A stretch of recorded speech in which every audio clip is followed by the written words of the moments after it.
Welcome back to Literocity.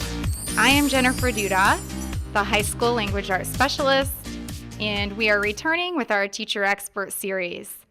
This summer, we held a series of professional development opportunities for our teachers.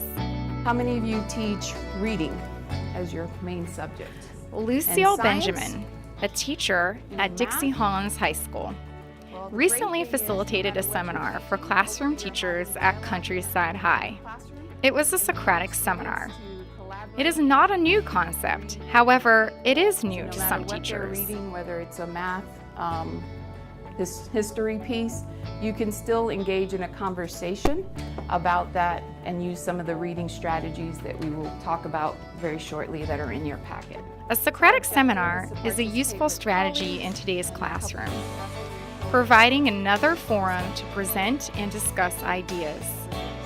The goal for this seminar was to model for those in attendance something they could use in their own classrooms.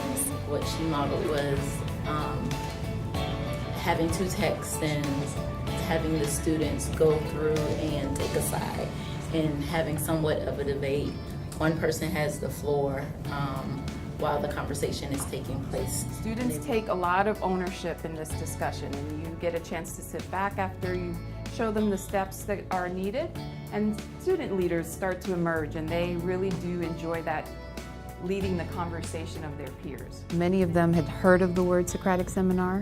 They had done bits and pieces of it, but they had never put it all together into something cohesive that they could really help their students work with a piece of text, complex text that we're challenging them with now, and have that discussion where they take the ownership off of themselves and put it onto their students. Student growth is what drives Benjamin to push forward with the use of Socratic seminars. It's that moment from when you first start off in the beginning of the year in August and you can't get them to say a word.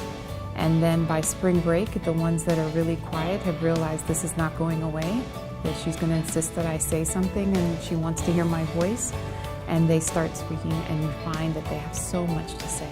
And it's just a great way to see students grow and help them prepare for college discussions that they're inevitably going to have, or just adult conversations in the workplace, whatever their path is going to be.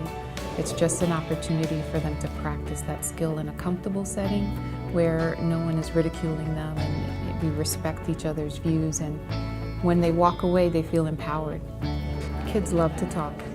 Give them a chance to talk about something academic, and they will find things to talk about, and you can guide them and you can redirect them. But it's much easier for many of our students to communicate in a conversation what they know than writing it out sometimes.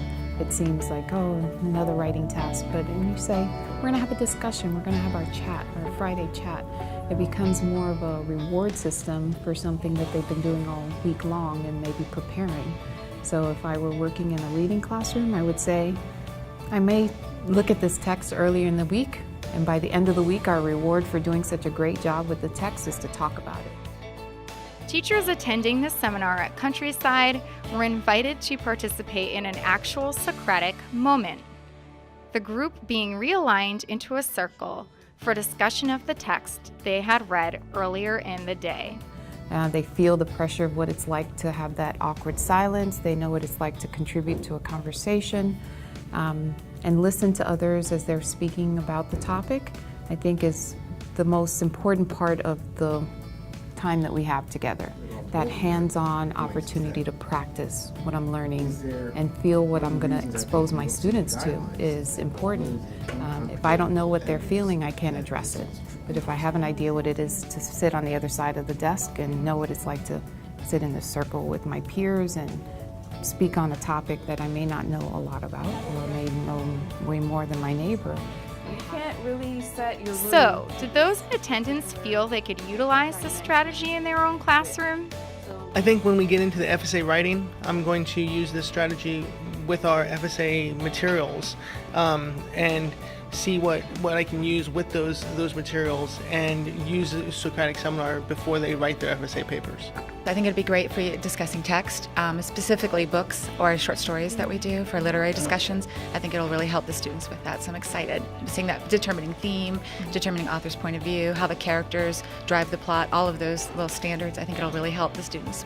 I think it's very important for the 11th and 12th grade students, being that they have to pass FSA or ACT or SAT, looking at the text and using the text that they are unfamiliar with and the ones that they are not actually engaged in using, to use this as a vehicle to get them interested and engaged. It's such a great moment when you see students transition from being the quiet one in the room to being the seminar leader, or taking it into another classroom and saying, I know how to do that, I can help, and then you have student leaders emerge, and that's what Socratic Seminar, I think, really does for students. It empowers them. Well, that's our show. I'm Jennifer Duda, and we will see you next time.